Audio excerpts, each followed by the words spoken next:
Now, wasn't this week's episode Thousand Year Blood War quite epic? Yes, we know that Ichigo was a Aloe, Soul Reaper, and human. But this week's episode showed us that he was actually a Quincy. So, throughout the Bleach series, Ichigo is one of the most broken character by far. Ichigo of four of the category that was introduced in the Bleach world. We got the human group, we got the Soul Reaper group, we got the Aloe group, and now we got the Quincy group. So all four of those was introduced in the series, and Ichigo have power from all four of those groups. So because of this, I wonder what's gonna happen in future episode, because it's getting quite literally exciting. Now, for those of you who didn't know about Ichigo past, or for those of you who figured about Ichigo past, Ichigo was born with 3 powers. And he acquired one when his mother died. So the power that Ichigo was born with, or the side that Ichigo was born with, or the identity that Ichigo was born with, is his human side, his Soul Reaper side, and his Quincy side.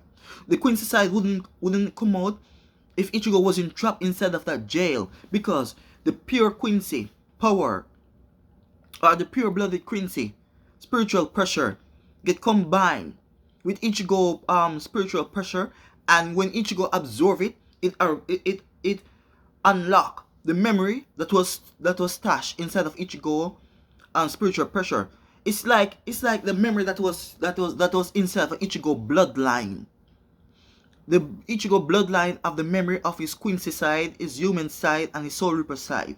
So because his Soul Reaper side and his human side was released early on, and his Quincy side wasn't released by yet, because there wasn't any pure-blooded Quincy out there, or Ichigo didn't absorb the pure-blooded Quincy special ability or spiritual pressure. So because Ichigo was trapped inside of the jail, and he was battling using his own spiritual pressure to hit against the jail, and the jail that was releasing the spiritual pressure was coming back to Ichigo absorbed it.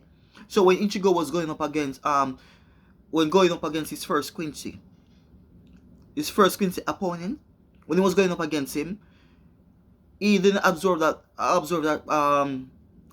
spiritual pressure, because the spiritual pressure get destroyed and released back into the atmosphere.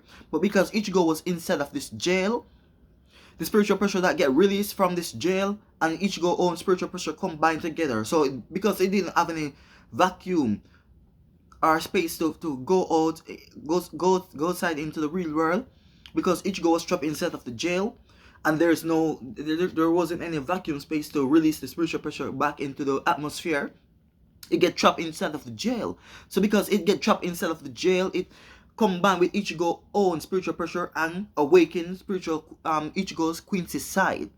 So because of this, Ichigo get his Quincy side. Now, because Ichigo saw his mother get killed by Aloe, and he was there, and this Aloe spiritual pressure was get combined with Ichigo, and this is why Ichigo have 4 quality of human, Quincy, Soul Reaper, and Aloe. So I can't wait to see what's gonna happen in future episodes. Or will Ichigo cope with his Zanpakuto? Yes, with his Zanpakuto getting destroyed. Can his Zanpakuto get combined like Ranger Zanpakuto? I can't wait to see what's gonna happen in future episode. So remember to subscribe, like the video, comment in the comment box if you like it. Thank you for watching. Hope to see you again in future episode of this amazing series.